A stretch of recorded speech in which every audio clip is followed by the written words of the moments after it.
সুপ্রিয় শিক্ষার্থী, Akij engineering institute Akij city Noapara Jessore এর পক্ষ থেকে তোমাদের সবাইকে স্বাগত।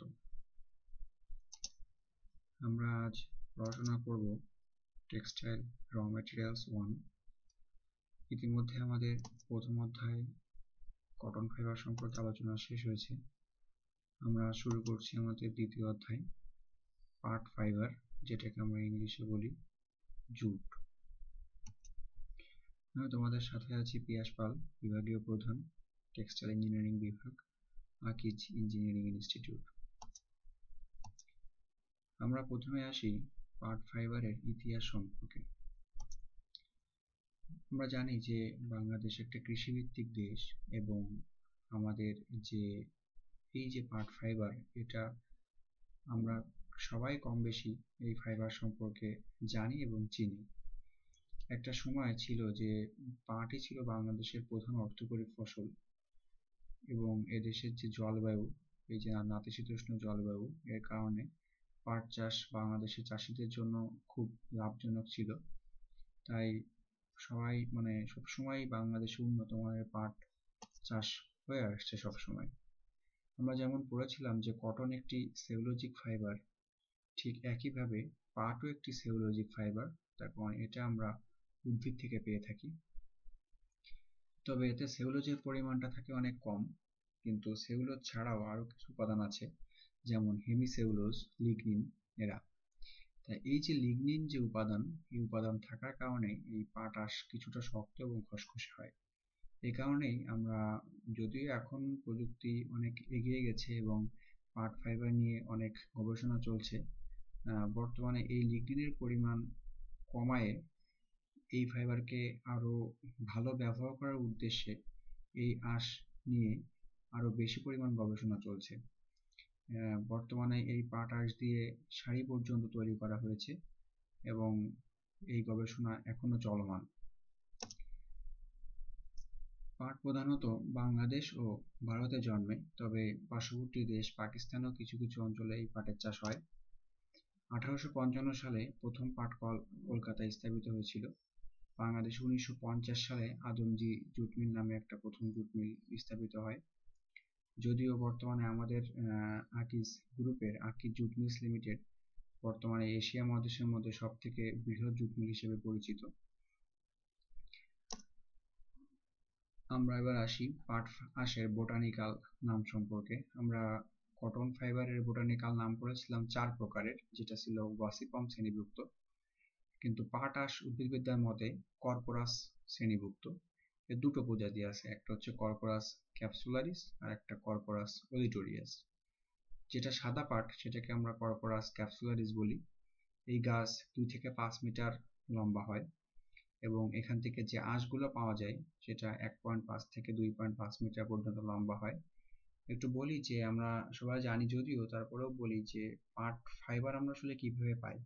এটা কিন্তু আমরা গাছের বাকল থেকে পাই, আর ভিতরে যেটা থাকে সেটাকে আমরা পাট কাঠি বলে জ্বালানি হিসেবে ব্যবহার করি। এই জন্য দেখো, গাছ 2 থেকে 5 মিটার লম্বা হলেও আঁশ কিন্তু আমরা পাই 1.5 থেকে 2.5 মিটার পর্যন্ত। ফুলগুলো হলদে বর্ণের হয় এবং বাংলাদেশ ও ভারতের পশ্চিমবঙ্গে এই পাটের চাষটা সর্বাধিক। আর কর্পোরাস ওলিটোরিয়াস যেটা, এটা তোষা পাট বলে পরিচিত। এটা অপেক্ষাকৃত লম্বা এবং আঁশগুলো মিহি, কোমল এবং শক্ত হয়। ভারত ও পশ্চিমবঙ্গে এ পাটের চাষ বেশি দেখা যায়। পাট আঁশের রাসায়নিক উপাদান। আমি আগেই বলেছিলাম যে এখানে সেলুলোজ ছাড়াও অন্যান্য অনেক কিছু উপাদান রয়েছে, যেমন সেলুলোজের পরিমাণ আছে 65.2%, যেখানে কটনের সেলুলোজের পরিমাণ ছিল 94%। এখানে আরো রয়েছে হেমিসেলুলোজ, যেটার পরিমাণ 22%, লিগনিন 10.8%, পানিতে দ্রবণীয় কিছু পদার্থ থাকে 1.5%, চর্বি এবং মোম 0.3%, সব মিলে মোট 100%। এরপর আসো পাটের শ্রেণী বিভাগ। পাট প্রধানত 2 প্রকার, একটা হচ্ছে সাদা পাট আর একটা তোষা পাট। আর বাংলাদেশে যে বিভিন্ন এলাকায় পাট জন্মে, তা সেইটার উপর ভিত্তি করে পাটকে আরো 3 ভাগে ভাগ করা হয়েছে। একটা হচ্ছে জাত পাট, ডিস্ট্রিক্ট পাট ও নর্দার্ন পাট। জাত পাট হচ্ছে যেটা ঢাকা, কুমিল্লা, ময়মনসিংহ, জামালপুর, টাঙ্গাইল এই অঞ্চলে যেটা জন্মায় সেই পাটকে আমরা জাত পাট বলে থাকি। এখানে সাদা পাট হোক বা তোষা পাট হোক উভয়ই খুব শক্ত এবং চিকন। তার মানে পাটের দিক থেকে উল্লেখ করলে আমাদের জাত পাট হচ্ছে সর্বশ্রেষ্ঠ পাট। তবে ব্রাহ্মণবাড়িয়ায় মাধবপুর, হরিণবি এলাকায় যে পাটটা হয় এই পাটটা মানের দিক থেকে সর্বশ্রেষ্ঠ। এরপর আসো ডিস্ট্রিক্ট পাট। এটা তিন প্রকার: হার্ড ডিস্ট্রিক্ট, ডিস্ট্রিক্ট এবং সব ডিস্ট্রিক্ট। হার্ড ডিস্ট্রিক্ট হচ্ছে ফরিদপুর জেলায় জন্মে। জাত পাটের পরেই এর স্থান, অর্থাৎ জাত পাট সব থেকে ভালো, তার পরবর্তী হিসেবে গ্রেডিং করলে আমরা হার্ড ডিস্ট্রিক্ট পাট বলতে পারি। এই পাট জাত পাট থেকে কম সূক্ষ্ম এবং অধিক শক্তি সম্পন্ন, তৈলাক্ত এবং আঁশ ঘন জাল বিশিষ্ট এবং রং অত্যন্ত উজ্জ্বল। ডিস্ট্রিক্ট পাট হচ্ছে ব্রহ্মপুত্র নদীর পশ্চিম পাড়ে যেসব এলাকা আছে সেখানে অবস্থিত, যেমন পাবনা, বৃহত্তর সিলেট, নোয়াখালী, পার্বত্য চট্টগ্রাম অঞ্চলে এগুলো যে পাট হয় তাকে ডিস্ট্রিক্ট পাট বলে। এটা নিশ্চয়ই জাত পাট থেকে কিছুটা মোটা হবে এবং উজ্জ্বলতা বা তৈলাক্ততাও কম হবে। সব ডিস্ট্রিক্ট পাট হচ্ছে কুষ্টিয়া, যশোর, খুলনা, বরিশাল এগুলো যেখানে জন্মে সেগুলো হচ্ছে সব ডিস্ট্রিক্ট পাট। এটা অপেক্ষাকৃত নরম এবং এর মানও মোটামুটি খুব বেশি ভালো নয়। আর বৃহত্তর জেলা রংপুর, দিনাজপুর, বগুড়া, রাজশাহী এই অঞ্চলে যে পাট হয় সেটাকে আমরা নর্দার্ন পাট বলি। এ পাটের শক্তি কম, তার কারণে এদিকে কিন্তু পানির পরিমাণ কম। এটা উষ্ণপ্রবণ এলাকা, এই কারণে পাট হতে গেলে কিন্তু পানির প্রয়োজন হয়। যেহেতু পানি এখানে কম থাকে তাই নর্দার্ন পাট এর শক্তি কম হয় এবং এর ঘনত্ব বা তৈলাক্ততাও কম থাকে। আমরা যদি পাটের গ্রেডিং দেখি, পাট আমরা পড়েছি যে পাট মূলত দুই প্রকার: সাদা পাট এবং তোষা পাট। এদের দুই রকম গ্রেডিং করা হয়, একটা হচ্ছে পাকা গ্রেডিং, একটা হচ্ছে কাঁচা গ্রেডিং। এই কাঁচা গ্রেডিং আর পাকা গ্রেডিং এর মধ্যে মূল পার্থক্য হচ্ছে আমরা তোমরা দেখেছো কিনা যে পাট আঁশকে যখন ইন্ডাস্ট্রিতে ঢুকানো হয় তখন এর গোড়া থেকে কিছু অংশ কেটে ফেলে দেওয়া হয়, অর্থাৎ যে অংশটা শক্ত, এই শক্ত অংশ যদি থেকে যায় তখন তাকে আমরা বলি কাঁচা গ্রেডিং। আর এই গোড়ার যে কাটিংস এই অংশটাকে যদি আমরা ফেলে দিই তখন তাকে আমরা বলি পাক্কা গ্রেডিং। এইভাবে আসলে গ্রেডিংটা করা হয়েছে, পাক্কা গ্রেডিং এবং কাঁচা গ্রেডিং। এর বিভিন্ন ধাপ আছে, যেমন সব থেকে ভালো পাক্কা গ্রেডিং যেটা সেটা আমাকে বলি বাংলা তোষা স্পেশাল, এবং এরপর ক্রমান্বয়ে বাংলা তোষা এ, বি, সি, ডি, ই।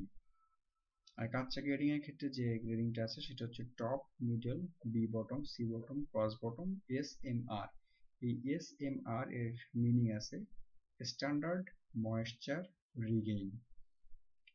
তাহলে আমাদের এই যে দুই ধরনের গ্রেডিং, এটা কিন্তু পরীক্ষা আসলে আমাদের পরপর লিখতে হবে, তার কারণ এটা ক্রমান্বয়ে উচ্চমানের দিকে গিয়ে নিম্নমানের দিকে গেছে। সব থেকে ভালো হচ্ছে টপ, তারপরে মিডল, তারপর বি বটম, তারপর সি বটম, তারপর ক্রস বটম, তারপর এসএমআর। এইভাবে কাঁচা গ্রেডিং। আর পাকা গ্রেডিং এর ক্ষেত্রে সবার প্রথমে স্পেশাল, তারপরে ক্রমান্বয়ে এবিসিডি ই। একইভাবে করা হয়েছে সাদা পাটার গ্রেডিং, সেখানেও পাকা গ্রেডিং, কাঁচা গ্রেডিং আছে। এখানে আছে বাংলা হোয়াইট স্পেশাল, এরপর ক্রমান্বয়ে এবিসিডি। আর কাঁচা গ্রেডিং আছে top, middle, B bottom, C bottom, cross bottom, অর্থাৎ শেষ অংশটা এখানে নেই। এই দুই প্রকার পাট ছাড়াও আমরা আরো এক ধরনের পাট দেখে থাকি যেটাকে আমরা মেস্তা পাট বলে থাকি। এই মেস্তা পাট ওই দুই ধরনের পাটের থেকে অপেক্ষাকৃত মোটা এবং তৈলাক্ততা কম, কিছুটা ভঙ্গুর, অর্থাৎ বেশি ছিঁড়ে যায় এবং কম শক্তি সম্পন্ন। এটা কি করে, সাদা পাটের সাথে মিক্স করে, হয়তো দেখা যাচ্ছে 80% সাদা পাট দিলাম, 20% মেস্তা পাট দিলাম, এরকম করে এটাকে মিশিয়ে ব্যবহার করা হয়, যাতে সাদা পাটের যেহেতু দাম বেশি তাহলে ওখানে কিছুটা মেস্তা পাট মেশালে দামটাও একটু কমে আসে, আবার মেস্তা পাটও ব্যবহার করা যায়। মেস্তা পাটের গ্রেডিংটা রয়েছে এরকম ভাবে: মেস্তা স্পেশাল, মেস্তা এসএমআর স্পেশাল, মেস্তা কাটিংস এবং অর্ডিনারি মেস্তা কাটিংস। এই চারটা স্টেপে মেস্তা পাটের গ্রেডিংটা করা হয়েছে। আমরা এবার আসি একটু পাট ফাইবারের ত্রুটি সম্পর্কে আলোচনায়। পাট ফাইবার যেহেতু উদ্ভিদ ফাইবার এবং এটা চাষ করতে হয়, তো এখানে কম বেশি বেশ কিছু ত্রুটি পরিলক্ষিত হয়। যেমন সবার প্রথমেই আছে গোড়াময় পাট। আমরা জানি যে পাটকে নির্দিষ্ট সময়ে কাটিং এর পর পাট কিন্তু পানিতে পচানো লাগে, এবং সেখানে এমন পানি ব্যবহার করতে হয় যে পানিটা এক জায়গায় স্থির নয়, অর্থাৎ যেমন মানে পানিটা বহমান থাকবে। সেখানে যদি আমরা এই পাটকে পচাতে পারি, সেক্ষেত্রে পাটের আঁশের মান অনেক ভালো হয়। কিন্তু অপরদিকে আবার যদি আমরা নদীতে এই পাটকে জাগ দিই বা পচাই, সেক্ষেত্রে কিন্তু পানি দূষণের একটা ব্যাপার থেকে যায়। সে কারণে পচনের যে স্বল্পতা, এই স্বল্পতা যদি তৈরি থাকে, তাহলে বাকল এবং আঠালো যে পদার্থ, তাদের মধ্যে যে চর্বি মোম জাতীয় পদার্থ থাকে, সেগুলো দূর হয় না। তখন দেখা যায় যে এই ধরনের ত্রুটি হয়, যাকে আমরা গোড়াময় পাট বলি, এবং সেখানে বেশি পরিমাণে ছাল বাকল এগুলা লেগে থাকে। এরপর আছে দাগি পাট। যদি ঠিকমতো জাগ দেওয়া না হয়, তাহলে পচন এবং ধোয়া যদি ঠিক না হয়, তাহলে আঁশের সঙ্গে বাকলে ক্ষুদ্র ক্ষুদ্র অংশ লেগে থাকে, যাকে আমরা দাগি পাট বলি। এটা থাকলে আমাদের রং করার সময় একটা অসমতা সৃষ্টি হয়। এরপর আছে আগা শুদ্ধ পাট। জাগ দেওয়ার সময় পাটের যে মাথা, এটা যদি পানির ওপরে থাকে এবং আঁশ ছাড়িয়ে নেওয়ার সময় যদি বিশেষ সতর্ক না রাখা হয়, তাহলে এই ধরনের ত্রুটি দেখা যায়, অর্থাৎ আগাটা ফাইবারের সাথে চলে যাবে। কাস্টময় পাট। আমরা আগেই বলেছি যে পাট গাছের মাঝখানে যে অংশ থাকে, ওটাকে আমরা পাট কাঠি বলে থাকি। সেখান থেকে আসছে কাস্টময়, অর্থাৎ পূর্ণতা প্রাপ্তির আগে পাট যদি কাটি, তাহলে পাট কাঠি থেকে এটা ছাড়াই নেওয়ার সময় কিছু কিছু ক্ষুদ্র পাট কাঠির অংশ ওই ফাইবারের সাথে লেগে থাকবে, তখন এই কাস্টময় পাট নামক ত্রুটি দেখা যাবে। গেরোময় পাট। পাট গাছের ছোট অবস্থায় পোকার দংশনে এরকম ত্রুটির সৃষ্টি হয়। আঁশগুলো গোছা গোছা হয়ে একসাথে লেগে থাকে, তখন ওখান থেকে আঁশগুলোকে আলাদা করতে গেলে আঁশের ব্রেকেজ হয় এবং আঁশগুলো নষ্ট হয়ে যায়। এরপর আছে মরা পাট। পচনের পরিমাণ যদি বেশি হয়, অথবা পাট ভেজা অবস্থায় যদি অনেকদিন ধরে আমরা এক জায়গায় গুদামজাত করে রাখি, তখন আঁশের রংটা ফ্যাকাশে হয়ে যায় এবং আঁশের শক্তিটাও কমে যায়, তখন সেই পাটকে আমরা মরা পাট বলে থাকি। হুনকা। হুনকা হচ্ছে শক্ত যে শুষ্ক বাকল, এটা যদি পাট মধ্যে থেকে থাকে, তখন সেই পাটকে আমরা বলে থাকি হুনকা পাট। কমজোর পাট। অতিরিক্ত পচন অথবা ভেজা অবস্থায় যদি গাঁট বেঁধি, তখন দেখা যায় যে পাটের ভিতরে শক্তি কমে যায়, অর্থাৎ পাটের মধ্যে যে সকল ফাইবারগুলো ছিল, সেই ফাইবারগুলো ভেঙে যেতে পারে, ফাইবারগুলোর মধ্যে যে বন্ধন আছে সেগুলোতে, সে বন্ধনগুলো দুর্বল হয়ে যেতে পারে। এই সকল কারণে যে সকল পাট থাকবে, সেগুলোকে আমরা বলে থাকি কমজোর পাট। এরপর আসো শ্যাওলাযুক্ত পাট। আবদ্ধ পানিতে উৎপাদিত যে পাট গাছে যদি শ্যাওলা লেগে থাকে, তখন এই ত্রুটি দেখা যেতে পারে। লোমশ পাট।